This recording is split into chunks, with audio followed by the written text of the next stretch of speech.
Hello, hello, hello, everyone. How is everyone doing? I am here to talk to you all tonight. As you probably saw, the title of um, the title of my um, topic for tonight is mysterious infant illness. I want to tell you all about something that I went through last weekend, and the baby's okay. I'll say that. First of all, the baby's okay. But I promised my nanny friend, my fellow nanny friend, that I would make sure that I made parents and nannies and grandparents and whoever else needs to hear it. I promised that I would make um, everyone aware of what's going on. So I'll get started because I have been going since 9:30 last night, and I need a nap. I've worked two shifts last night from 9:30 to 6:30, and then again from 8 to 5 today. So I need some sleep. So I'm going to tell you all this story, answer a couple of questions, and then I'm going to be out because I am literally running on adrenaline right now. Okay. So here's the story. My nanny friend sent me a message, and she said my goddaughter's baby was just airlifted to the children's hospital. And I'm like, for what? And she's like, we don't know yet. They're testing him, but he can't cry. His his muscles are shutting down. He's missed four feedings. And I said, what do you mean he's missed more feedings? He won't eat.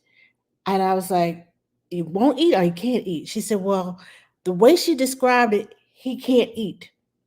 So I'm thinking to myself, okay, I said, so what else is going on? She said, he can't bend his fingers. He's 2 months old and he's like listless. He's just kind of just there. So I'm like, she said, I think that is botulism, but what else could it be? So we're texting messages. It's three of us. We're texting back and forth. This could be this, it could be that. I said something is shutting down the muscles. Something is getting to his muscles. Is it muscular dystrophy? Is it muscular sclerosis? And she said, no. She said, I want to say it's botulism because my godson 15 years ago had the same thing. I said, well, tell us the backstory. Give us some information. And so she said, mom was breastfeeding, and for the first six or 7 weeks, and then she started supplementing with formula. Now, this was the ready-made formula. I'm not sure what formula it was, but it was formula. And when I tell you all that that formula is not sterile, please believe me. Please believe me. Formula is not sterile. Now, I'm going to say this. There are only 500 cases a year in the United States of this uh, going on. But think about it, 500 cases. What if it's one of your, what if it's your child? And the doctors tested the baby and tested the baby and tested the baby. Meanwhile, the baby is like he was awake. He's kind of going in and out of consciousness. And then the baby's heart stops. When she told me that, within 2 hours, the baby of her telling us that he'd been airlifted, she said the baby heart stopped. Hi, Jada, how are you? So I'm like, okay, so let's think, let's pray, let's. Is that not okay? Using distilled water to make the formula. Uh, Let me finish the story, and then we'll talk about the water, because I like to use either distilled water or a lot of people say, no, don't use distilled water because it doesn't have enough minerals and all other stuff. But the minerals and vitamins are in the formula. Anyway, let me finish the story. So the baby's heart stopped, and they brought him back. And my friend, she said, Tell them to test for botulism. Now, a lot of people don't even know what botulism is. But botulism can be found in honey.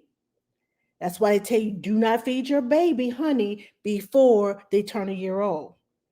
It can be found in canned fruits and canned vegetables. Fresh is best until after 2. And it can be found in canned formula. It's very rare, but it can be found in baby formula. So be aware. I'm trying to make you aware of this. They tested this baby for 10, 15 different things. Nothing was working. Did I just no, you probably heard me banging my hand on the countertop. But I'm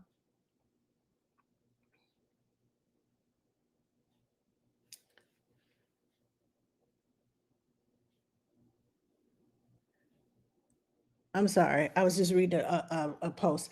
But the baby was tested. The doctor said, well, we didn't think about botulism. We haven't seen a botulism case in over 15 years. So this baby, the botulism gets into it's ingested through the mouth and it gets into your stomach and it latches onto the intestines and it slowly starts like sucking the life out of your muscles. It feels like you can't move your muscles. The baby couldn't breathe. The baby could not even cry. Had no strength to cry. It just literally kind of sucks it out of you. And when you get the life sucking out of you, and this baby's 2 months old and hooked up to all these wires and tubes and things, and when they tested him for botulism and it came out positive, they could not believe it. So I want you to be aware that if something like this happens to your child and they become listless, they become they can't suck because the muscles shut down. That's why the baby hadn't eaten, because the baby couldn't suck, because the botulism had taken over the child's muscles and the muscles were shutting down and the baby could not literally could not move. And your heart is a muscle, and the baby's heart stopped. They got it back to beating, but they had him intubated and everything. So um, do your research, do your due diligence. I just want to make you aware of what you're doing. Be aware of if this happens to you or happens to your child. Most adults don't deal with botulism. It would have to be something very strong, but in babies, because their tummies are not developed, we have been eating for a long time. By the time they get to be a year old, they will have been eating for a long time, and their stomachs have developed enough where they can fight it. As an adult, you can fight it, but under a year old, it is so hard to fight because your baby's tummy is not used to that, and they don't have the immune system to fight all of that. So the baby is doing fine, and the baby is getting treatments for botulism. But get this, there's only one company that makes the anti, because botulism is it's a toxin. There's only one company that makes the antitoxin out in California. So the baby had to wait until the medicine was flown into them, and the medicine costs about $45,000 per dose. Now the baby's going to need about 3 doses. And after the doses to get all the toxins out of the body, then he has to go through physical therapy because they got to work the muscles and bring the muscles back and strengthen those muscles again because botulism took it all out of them. So please, whatever you do, I just want to make you aware of this. My nanny friend, we were praying for the baby, and she sent me a message, and she's like, "If you hadn't told us, if she hadn't told them to check for botulism, we don't know, uh, we don't know what would have happened." Bonnie Benita says, I think a lot of people don't know that formula isn't even FDA approved. Okay. Y'all better check it out. So glad I know the parents would do anything but so sad. Glad the baby is okay. Yes, the baby is okay. Yes, that medicine, it is expensive. So I'm just asking you to be aware and be careful. And if somebody calls you or tells you this is what's happening to my baby and this and all these symptoms, now that's not all the symptoms. Please, like I said, please do your research. Yes, she does. Um, please do your research. Uh please do your due diligence because I'm an advocate for babies. That's why I'm sleepy and tired now because I was up last night with a 5-day-old baby. Love my little squishes, but it's hard work when so parents can sleep. And my mom sent me a note and saying, Angela, I feel like I'm human again. I was like, exactly. That's what I do. That's why I do what I do. Because if she's feeling human again, that means that she can come back refreshed and be a better mom to that baby than a sleepy mom. A sleepy mom is when you're tired, you get angry quicker. There's postpartum that's going on in there. There's just a lot of stuff after having a new baby. And I'm sure all of you all who have had babies know this. Thank you, Jasmine. What steps can be taken to prevent it? Don't give your baby honey. That's first of all, because botulism spores are in honey. After they're a year old, they can have honey. And also canned fruit, it's best to give your baby fresh fruits. And like I said, there's only like 500 cases in the whole United States. So it's a rare illness, but it can happen. I'm just saying it can happen. So the precautions: give your baby fresh fruits. Um, give them, watch the formula, follow the instructions on the label of your formula, and even still, watch your babies. I'm not trying to make you paranoid, I'm just trying to make you aware of what's going on. Hello, same team childcare. How are you? Hi, Lexi.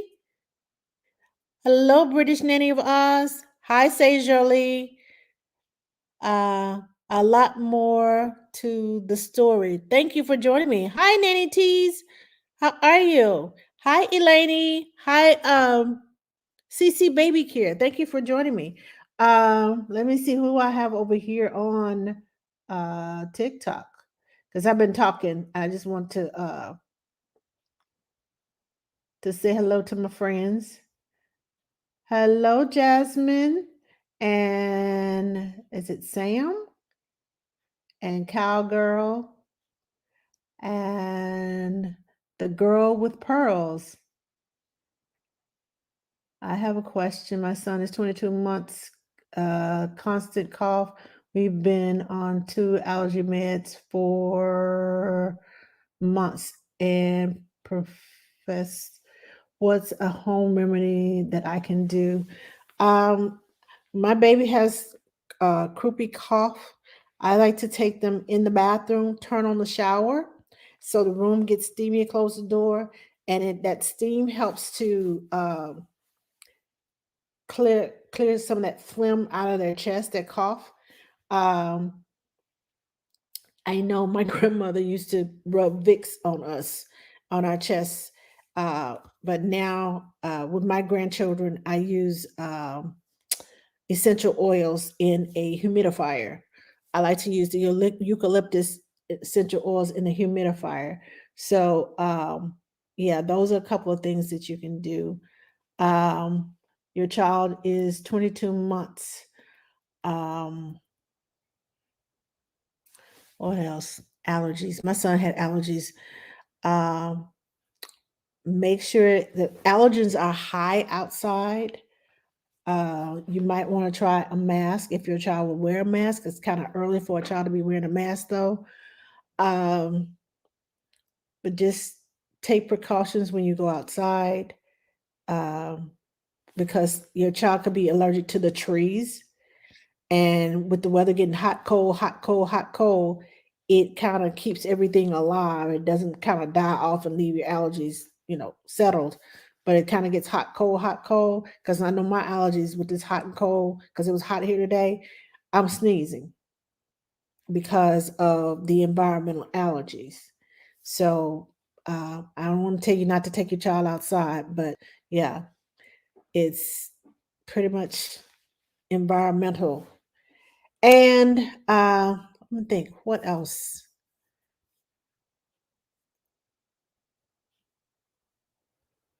Hold on. I got someone trying to spam me. Let me think.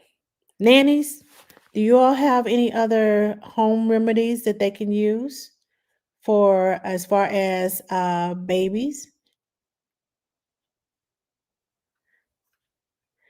are concerned? It's 20, a baby is 22 months old and has allergies.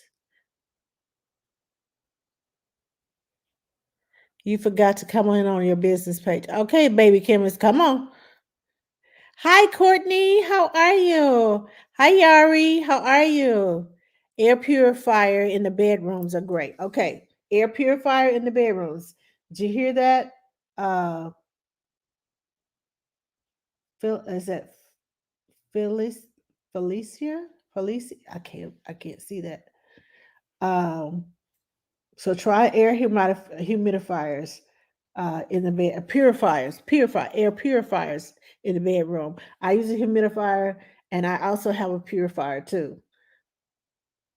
So said, I know the parents would do anything, but so glad the baby's okay. Haha, sorry, my autocorrect is messed up. Okay, answer that question. They're blessed to have you. Thank you, thank you, thank you. Thank you, Jasmine. Oh, where can I find, where can we hire a nanny on your level?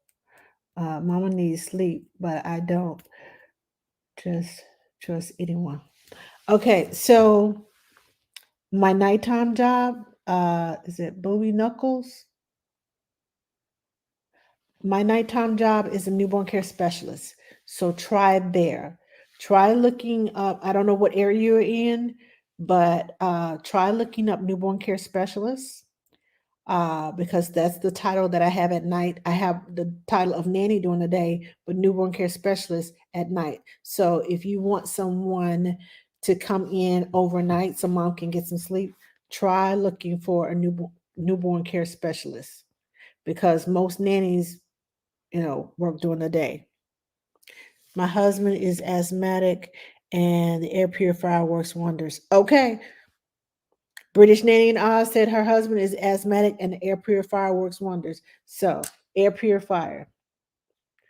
Not sure if you answered my question. It got super froze. The girl with pearls. Okay, hold on. Let me see if I can find your question. The girl with pearls. Uh oh, any teething tips? Okay, so teething tips. Get teething toys. The mesh feeders or the silicone feeders. Put some. I like to chop up bananas or pears or um, blueberries, grapes, any of those, and I put them inside the mesh feeder, and I put them in the freezer so they're frozen, so your child can eat. You can eat while teething. You can make popsicles out of babies' formula or breast milk popsicles, so it's soothing to their gums. Depends on how young your child is. Cold, wet towel. The ridges of the towel kind of scratch their gums. They have bibs that have like little They're handkerchief bibs, but they have like a little piece of silicone at the bottom, so you can catch the drool, and the baby can pull up the bib and chew on the bib, the bottom of the bib, which is like a little silicone triangle on there with that has like special grooves on there to help scratch the gums. Um, okay, and let's see what else for teething. There are teething tablets. If it's severe enough, talk to your pediatrician about giving Tylenol or Motrin. I like to alternate between the two because sometimes you take medicine for so long it stops, the effectiveness of it kind of wears off. So I'd like to switch them up. Um, Let's see. Bonnie Bonita says, my new family bought the most expensive formula that is organic, etc. And the baby definitely didn't do well on it. At 4 months, her bowel movements were like were very newborn like, and she never took more than 2 ounces at a time. I asked them to change, and she's doubled her percentile in 2 months. All right. Yes, that's what I'm talking about. Sometimes Nanny does know best. Uh, the 22-month-old with allergies asked the pediatrician for referral to an ENT and have his adenoids checked. Good idea. My son, my oldest son, had his adenoids and tonsils taken out at age 6. My youngest son had tubes put in his ears and had his adenoids taken out at age 4. So yes, the adenoids have a lot to do with it. Thank you for reminding me of that, Bonnie Bonita. Excellent advice. Uh, Okay, Courtney's asking British Nanny Oz, how often do you change your filters? Oh, speaking of filters, the filters in your home. We had, because I have allergies and my children have allergies and they come to visit. I've had my the air conditioned vents and things clean, and that holds when the air flows, the heat in the winter and the air conditioning in the summer, it holds a lot of dirt. I could not believe all that stuff was up in there. Literally was in, and it was going back and forth, just blowing into the house. We had them clean. My allergies instantly got better. We also buy hypoallergenic filters, and we change them every 3 months. According to the package, it's supposed to be changed every 3 months. And those help a lot too. It helps block a lot of allergens from getting recirculated into your home. It blocks a lot of allergens. So try getting some hyperallergenic filters for your child also. Okay, I got a question over here on Instagram. Do you think the nanny should provide car seats for their own car for the kids, or should the parents? Okay, so that's a good question. I personally, because I've been in this business for so long, I have car seats in my car. Now, no, all car seats are not made the same. Some are more comfortable than others, but all of them have to pass a safety test to be sold in the store to for babies. So while mom and daddy had a Cadillac version, I may have the Pontiac version of the car seat in my car. I have it available for just in case purposes. But mostly, to answer your question, parents should provide, if their children are going to be riding in your car and you are required to take the children in your car, then the car seat should be coming from mom and dad. They should be providing you with the car seat, whether it's taking in the car seat out of their car and giving it to you for the day, or purchasing a car seat for your car. It should be the parents' responsibility.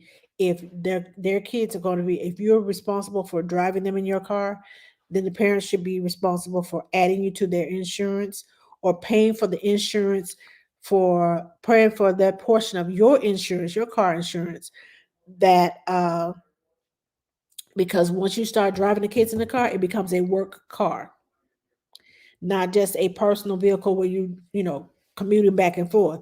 It becomes a work car, and you need insurance on those kids if you're going to be transporting them in your car. So mom and dad should be adding uh that insurance that you have to add to your car. They should be paying for that, because you're responsible for taking them, their children, in your car. You're responsible for transporting them back and forth. Their responsibility is the car seat and the insurance that goes with it. Also, if you're transporting them in your car, get um what is it called? A medical um what is it? A medical power of attorney. I couldn't think for a minute. Get a medical power of attorney, so that you can if something happens to the children in your car, somebody hits you, you have the power of attorney to take the kids to the doctor and get them treated. If mom and dad are out of town, or they're in the middle of a meeting and something detrimental happens while they're in your car, you have a power of attorney that says that you have the right to get this child medical treatment until mom and dad arrive on the scene or tell you what to do. So make sure you have those documents in your car, okay? If something should happen. Okay, I have a question over here on my 8-month-old doesn't want to sit up. Okay, so I have a video. I actually have a video on my page in my feed about teaching your child, working with your child about sitting up. Um, Core muscles. You have to work on their core muscles, which means they need tummy time. Their core muscles hold you up. You didn't just, decide one day, oh, I'm going to sit up. No, if they keep wobbling back and forth and leaning back and forth and going back in here and going over here, yeah, you need to work. Tummy time is so important to build those core muscles, which is necessary for walking, for standing, for crawling, for rolling, for sitting up. All of that deals with your core. So please, please, please, if your child is just laying on the floor on their back, work with them, engage with them, try to get them to roll over back and forth. Do what you need to do to help your child. The more you work with them and engage them and encourage them, the more that they will try. But you got to find out what they like and what they don't like. And I like to, I observe my children, find out what they like, and use that to help me encourage them to move forward, to meet their milestones. Uh,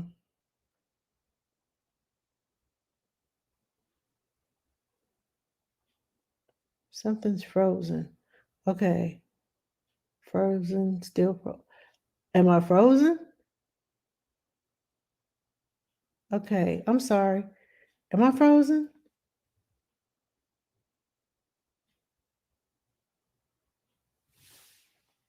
Hi, Bestie. I just got hired for second family to nanny. I'm really nervous. Well, I tell you what, um, you got this. If they hired you, then obviously they saw something in you that they liked, and they are confident that you can take care of their children. Yes, I'm nervous about every job, I've been doing this taking care of kids for over 40 years. Every time I start a new position with a new child, I just started one Sunday with the newborn baby. Yes, I'm nervous. Even though I talk to mom and dad, yes, I'm nervous because every baby is different. Because I have to go in and I have to learn that baby in order to get that baby to thrive.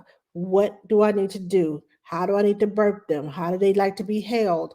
What makes them scream? Most babies don't like their pampers changed. That's going to scream. Is the screaming going to bother mom and dad in the middle of the night? Are they going to come running and say, "What are you doing to my baby?" Because first time parents will do that. They will bust in the room on you and like, what's going on?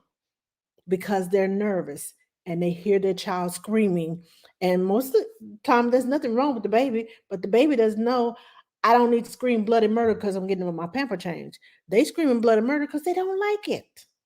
And that's their only defense. Is to scream and yell and protest. I don't like what you're doing. And as soon as you get done and pick them up, they're like,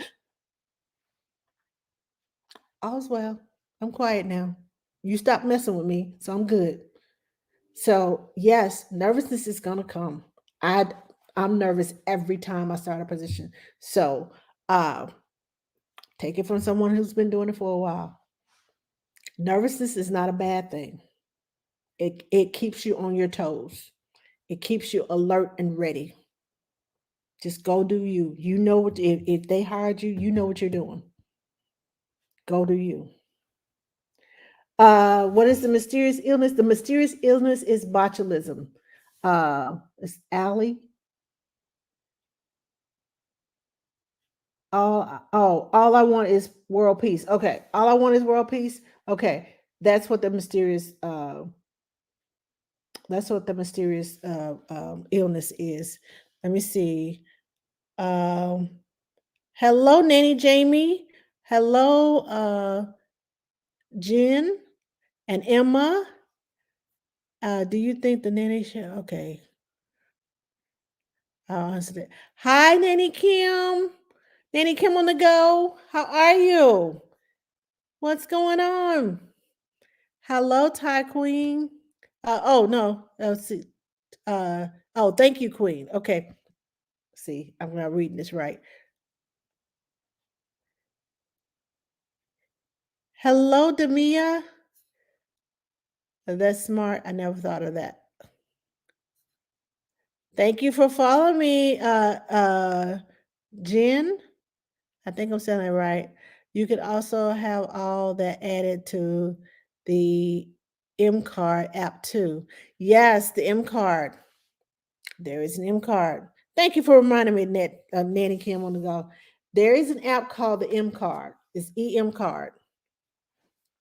Check it out. Go to your app store and look at EM card. Right now, it's free.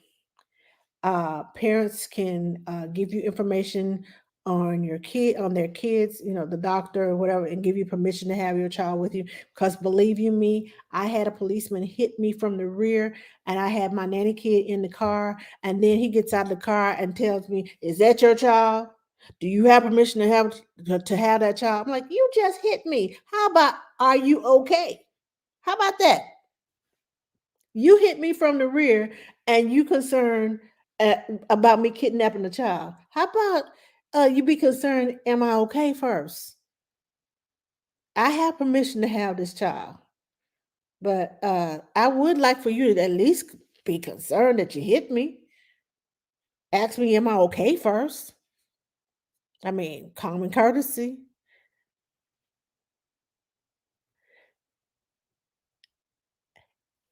Let me see. Hello, Mitches. How are you? Thank you for joining me.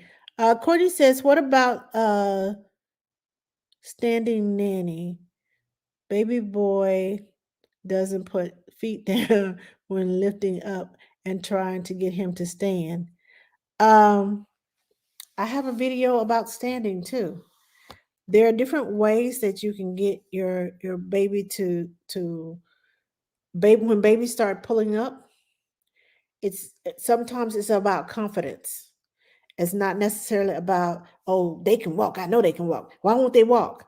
Sometimes it's about confidence. If they pull up and they fall, My son was walking at 7 months. My oldest son started walking at 7 months. Um, one of my friends was playing with him and he was trying to run and trying to run. He fell and hit his head. He didn't walk again.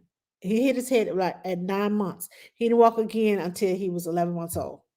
He would cruise around the furniture, but he would not walk. He was walking and trying to run since 7 months old. But that one accident, that one fall, and he didn't walk again until he was 11 months old. So sometimes it's all about confidence. It could be something that a fall that they had that was traumatic to them. It may have seemed like nothing to you, but it may have been traumatic to them. And they were like, no, this ain't for me. I'm not doing this. Y'all can catch me late on that one. So give your child time. Your child, um, every baby is different. Don't let people push you and say, "Oh, your child 1 years old, and they ain't walking yet." Don't let nobody tell you what your child should and should not be doing by what age they should be doing it. Every child is different. Every child's development is different. They don't know if your child has a developmental delay. They don't know if your child has uh, internal problems. They don't know that. So don't let people push you into thinking your child is behind because they not walking by one. If they don't walk, I've known a child that parents didn't even know what was wrong with their child, but the child was 16 months old and was crawling well, but did not walk. And they took him to the doctor and found out there was a muscular problem going on with him. The reason why he wasn't walking, he went through physical therapy. Now he's running all up. So he's like 5 years old now, but now he's running up, everywhere. But they didn't know. So if your child gets to be 15, 16 months old and still is not walking, then yes, I would take them in to see someone. But if your child's just barely a year old, give your child time and be patient. Keep working with them and building up, doing all that you can to build up their confidence. So, um, anyway, I had the same person coming back, trying to spam me. Okay, I have a question. I saw a red box. Okay, red dot. My 2-month-old can't hold her head up yet. That's pretty much normal. How much tummy time do you do with your child? How much tummy time do you do with your baby? And when you're doing tummy time, put a mirror in front of them so that they will encourage them to, kind of look up at the baby in the mirror. Because a lot of times they think it's another baby. They don't know this is themselves. But put a mirror in front of them. Put pacifier in front of them. Toys that they like, little things that they like. Um, Roll them from side to side and uh, do things to encourage them to hold their head up. Most babies can't hold their head steady until, um, and I say most babies, that does not mean all babies. It's between that 2 and 3 month old period that they finally get control over their heads and they're finally able to turn their head and move like they want to. And by the time they get to be 4 months old, it's like they're at the cusp of rolling and they get halfway there and then they roll back. And then I try it again and then get over and they roll back.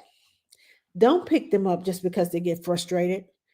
Because it's at that time of that frustration that they start kicking their feet and one foot will go down and propel them over. Now it may scare them to death, but they'll keep doing it and keep doing it and keep doing it.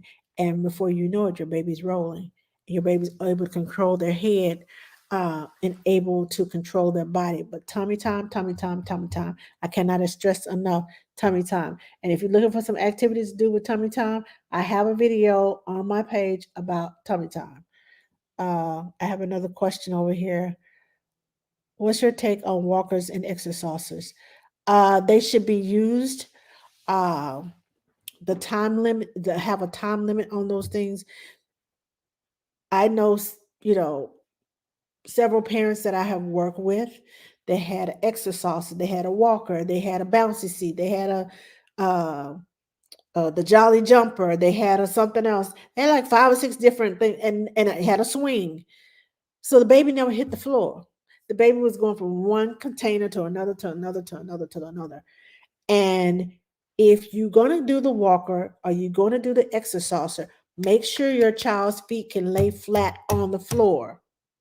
And I say that because right where their hips meet their legs, if they're hanging, if their legs are dangling and they can't hit the floor, it can cut off the circulation in your child's from the hips down. And that can be a problem. So, whatever you do, if you're going to use them, limit the time on them because they need to be on the floor. And um, also make sure that your child's feet can hit the floor. If you have to, I've seen parents build a wooden block to go under the child's feet so their feet can touch the floor, like a hard surface. Make sure that they can, you know, push themselves up with their feet. And you don't want their legs dangling. And that's another reason to put a time limit on it. Let's see. I have a question over here. Uh, is there a wrong way to hold a baby? Support the baby's head and make sure that the baby's not kind of this head's not hanging over, hanging like this, and make sure that the head is not hanging down like this because a lot of it can cut off if your baby's the way your baby's head neck is positioned, it can cut off their air. So to answer your question, yes, there's a wrong way you can hold a baby. Any position that cuts off the baby's circulation where their head is tilted and they scrunched up like this, or they down like this, or what, support your baby's head at all times. Until they get control over their heads, support their heads.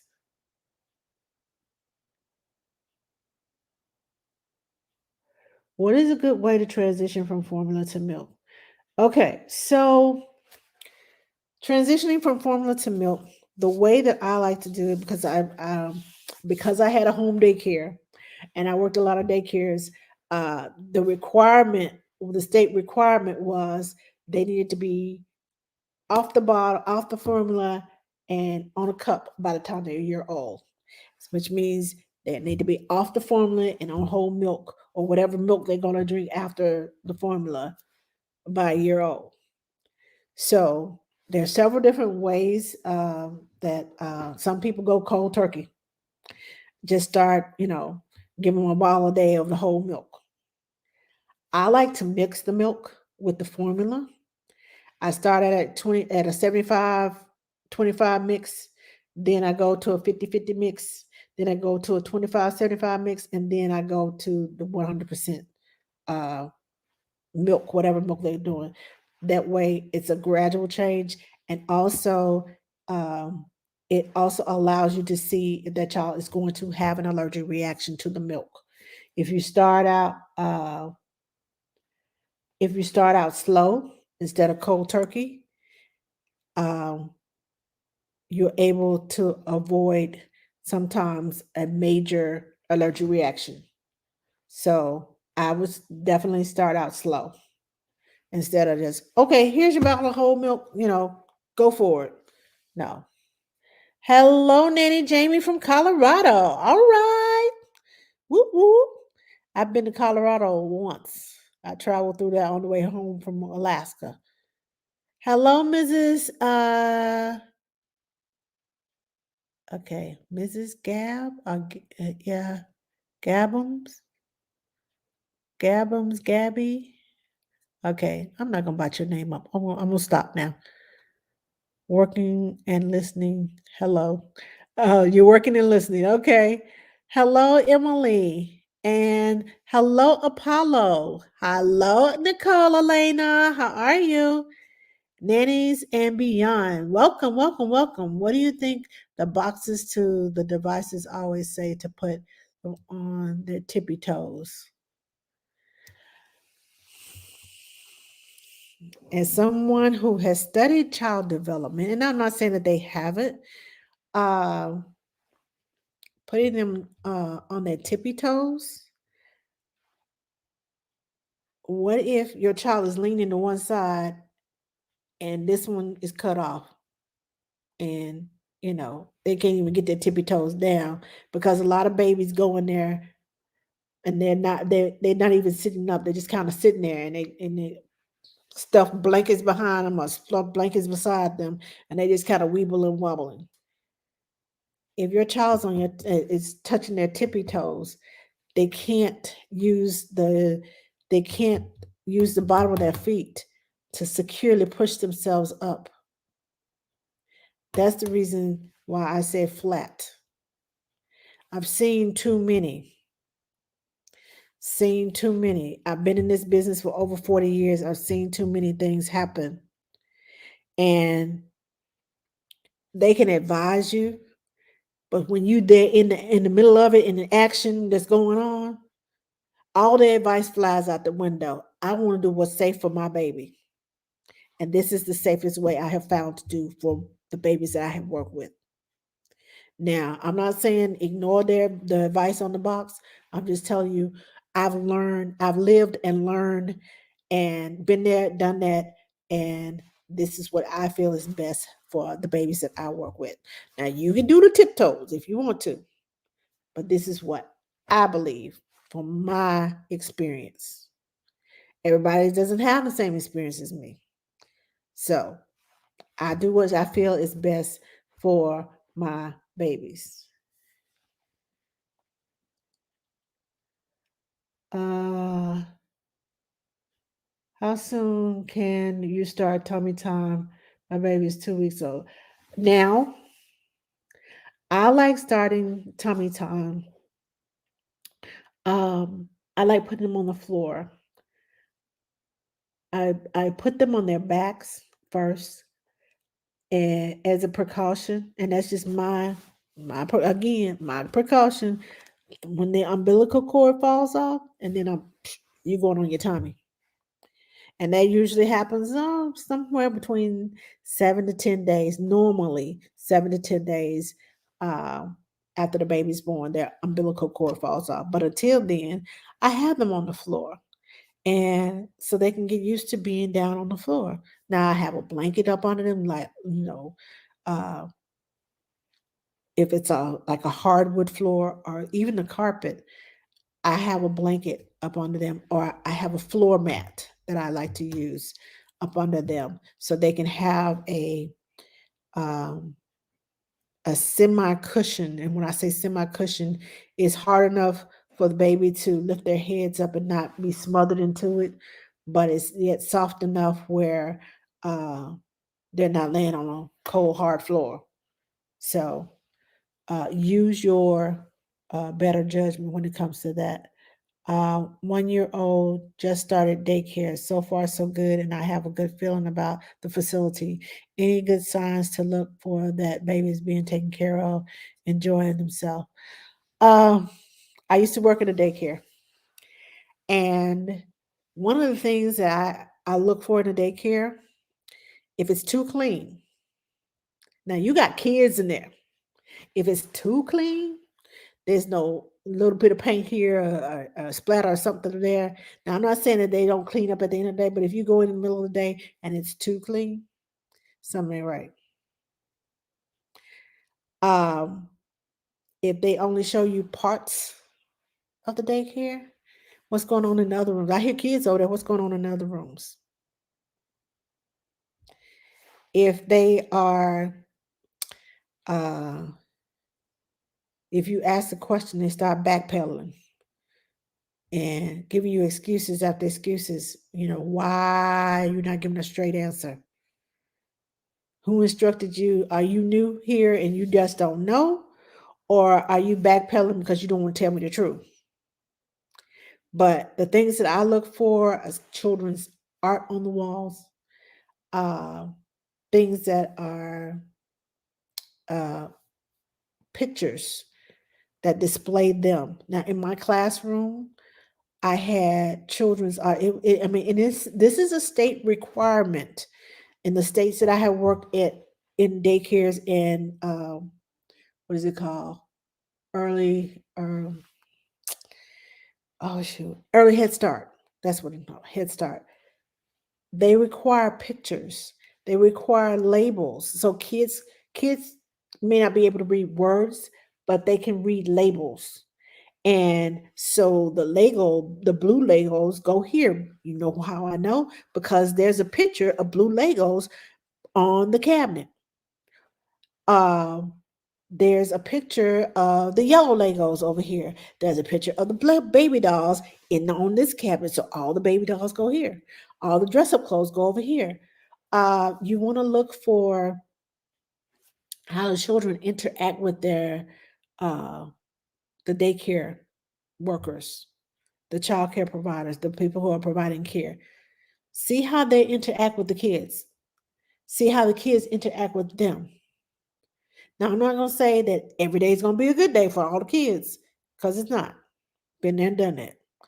But see how um, how in control of the classroom, how she handles, how do they handle conflict. Because if you go in for a visit and you're just looking around, then you'll see all these things. If you don't know what you're looking at, you're like, okay, oh, that's so cute. And you don't know the red flags. So look for those things.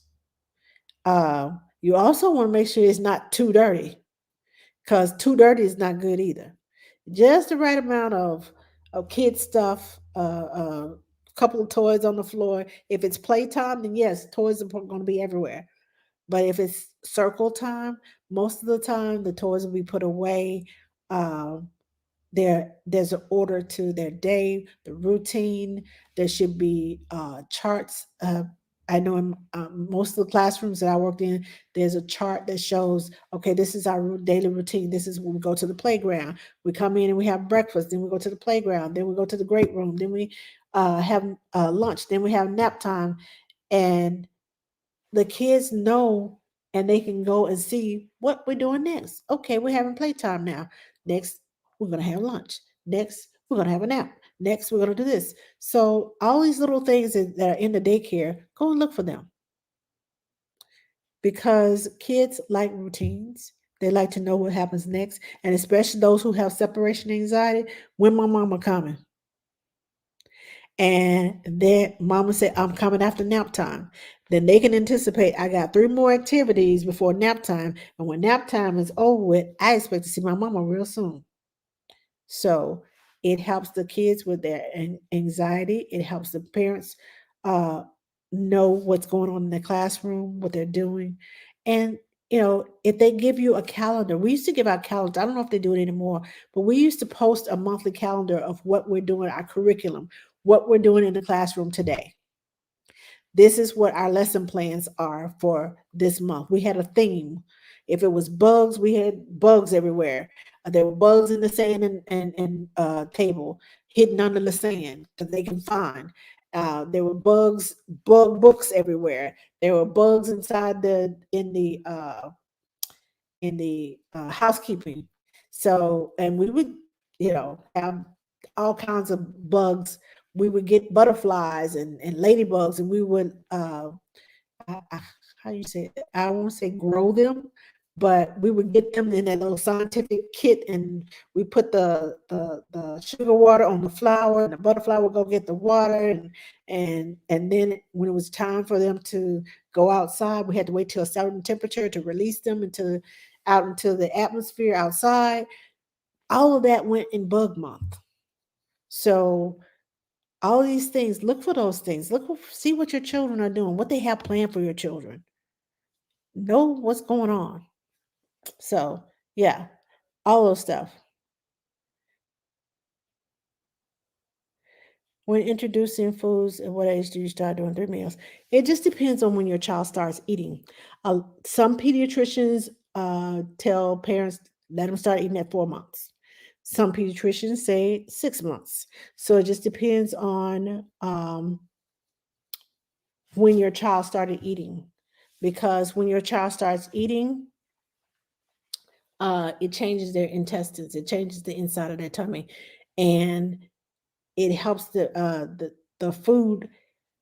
The digestion is different. I put it like that. Food, milk is easier to digest than solids. So if your child is having a problem with digestion, then you may not want to be feeding them 3 times a day. Wait until their stomach is ready. But if your child is has been on foods for 2 or 3 months, I started feeding them um, around 6 months, one food at a time for like 4 or 5 days to make sure they're not having an allergic reaction. Most of the time, it's purees.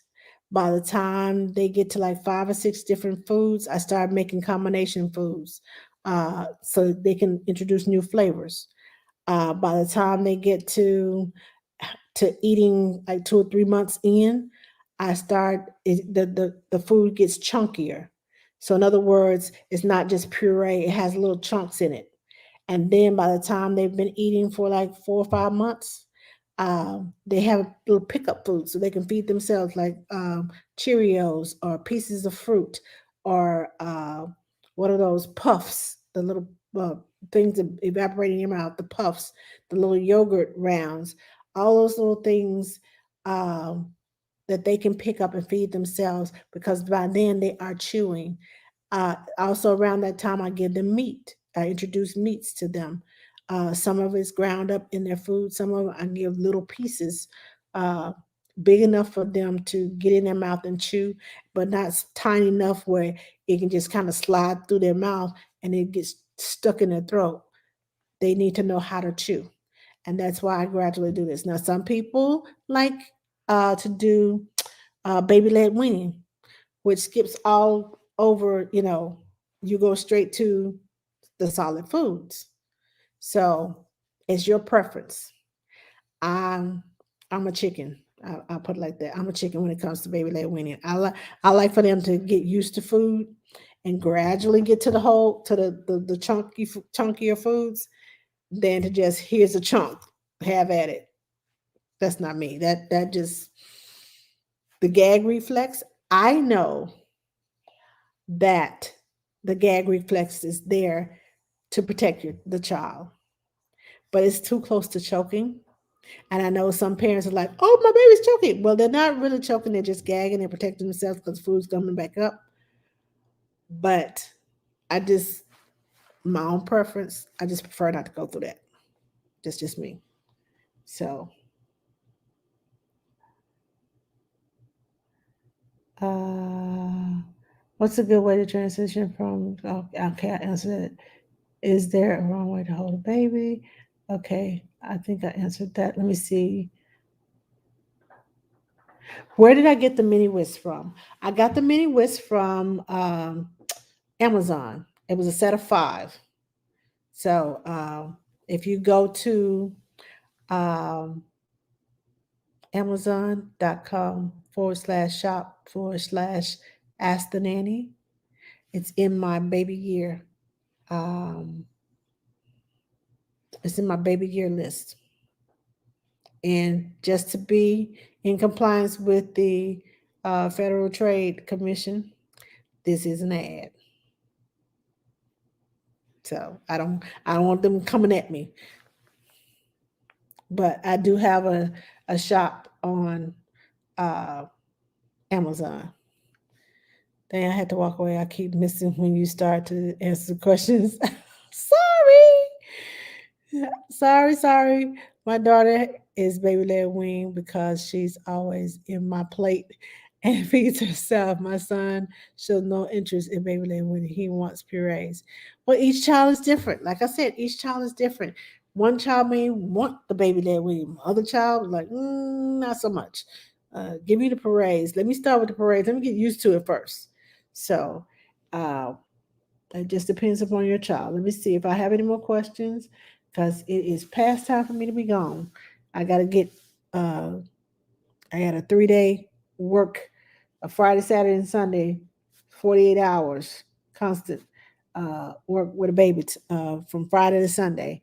And I got to pack my bags because I can't come back to the house once I leave. So uh, I'm trying to see if there's any more questions. Uh,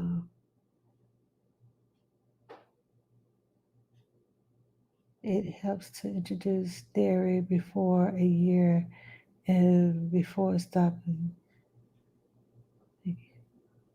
You're welcome. Any tips for teething, 14 and 14-month-old? I need something that works.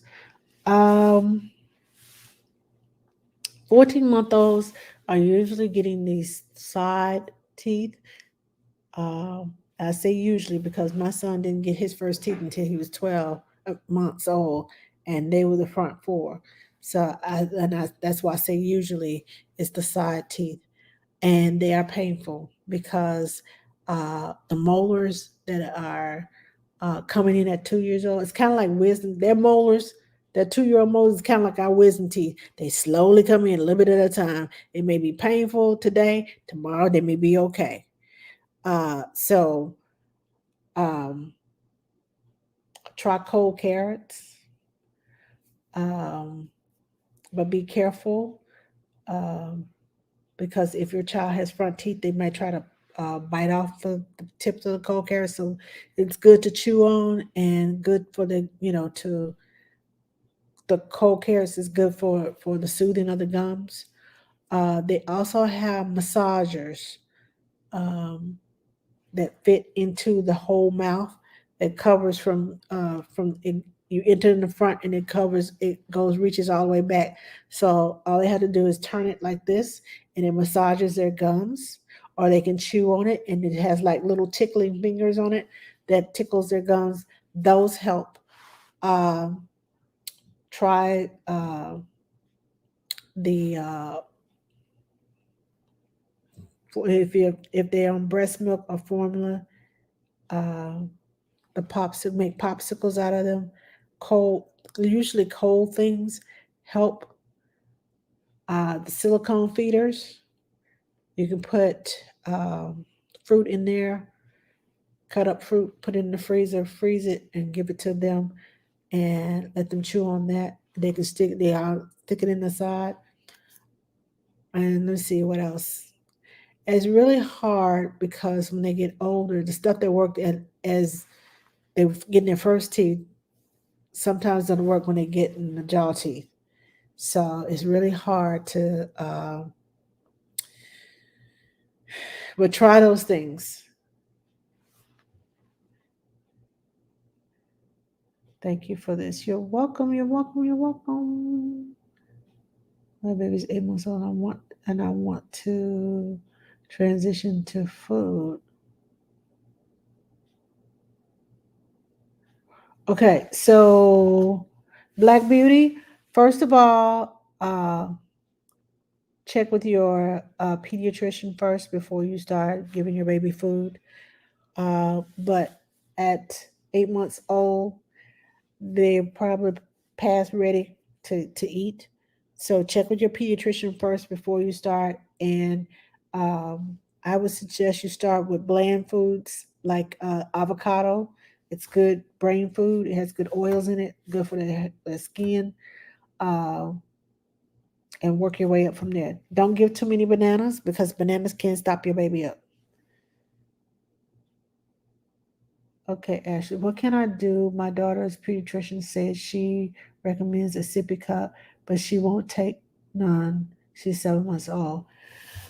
Um, there are sippy nipples. If your child's on bottles, most bottles have a sippy nipple. And most babies, you have to find sometimes it's hard with sippy cups because one is too hard, one is too soft, one is too big, one is too this, it's too that. Once you find one that they finally like, uh, give it to them. Don't throw away those other sippy cups because they got a while to go with sippy cups. Uh, Once they start drinking out of a sippy cup, you can usually interchange, bring those other sippy cups that they didn't like at first to get started. You can usually bring them back and they will drink out of them. But you have to get them started first. So either find the sippy nipple to the bottles that they used to. That's how I like to start because they're familiar with having a bottle. The cup part of it, the sippy cup, has like a spout. They don't like this. It's like this is totally different. So I give them something that's familiar and something that's different, all in one. They're familiar with the bottle. They will more than likely drink it from their bottle with the sippy nipple than they will from a cup. That's not always. I just said they're more than likely to do that. Okay. Hello, Mary Cat Mag. How are you? Good night, Courtney. Okay, so last question, and I'm out of here. I don't see anymore. Is it no point? It wants all to cry all the time. Um, at 8 months old, there's a lot going on. There's teething. There is it could be gas. Is your child eating? Uh, could they be eating something that they may be allergic to? Because not all allergies are present, come out in hives or something. Sometimes it upsets the tummy. Uh, they could have gas. Let me see, did I say teething? Separation anxiety will cause them to cry a lot because anytime you make a move and you're not taking them with them, you're not taking them with you, oh, it's gonna be on and popping. You're not leaving me here. You're not gonna go anywhere. Not without me.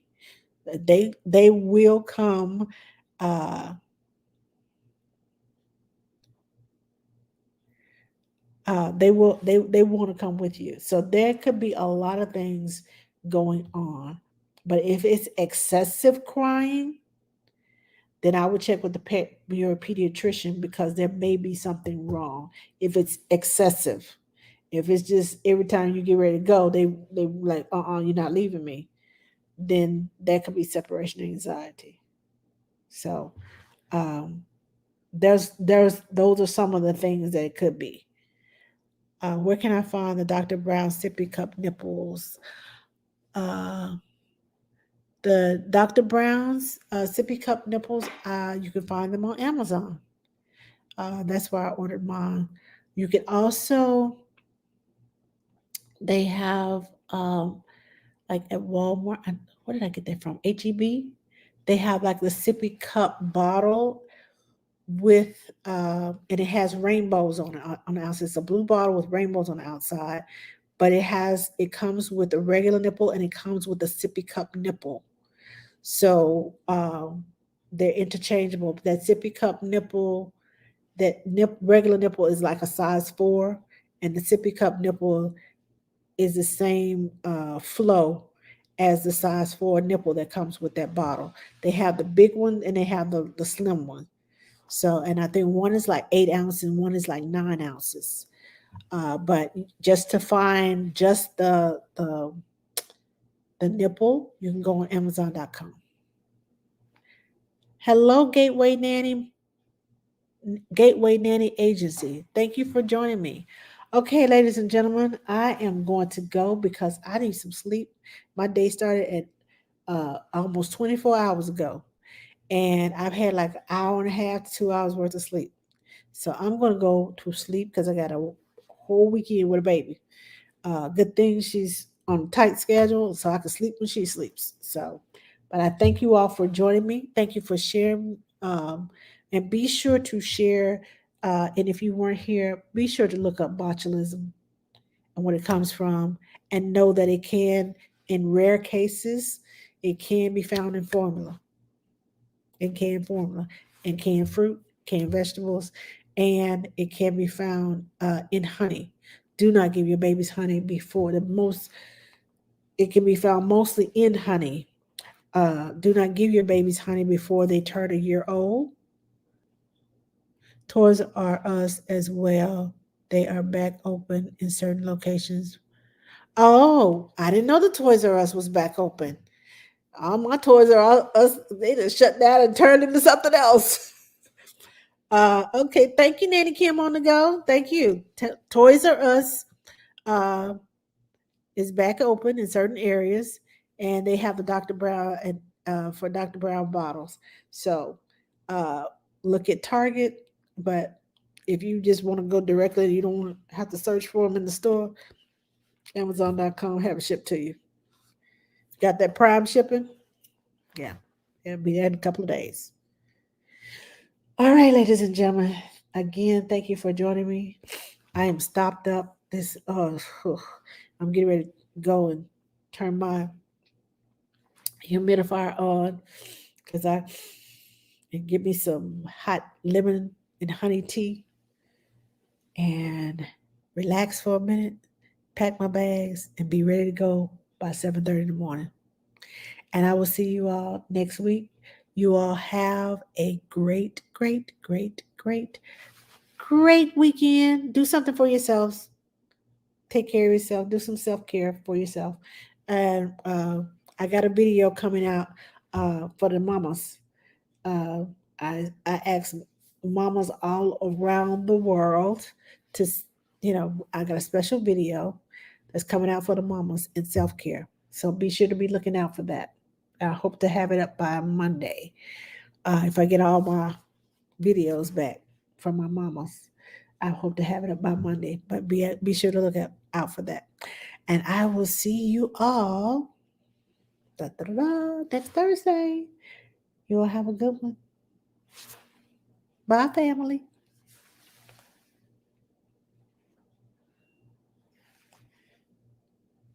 Okay. I forgot. This is not touch screen.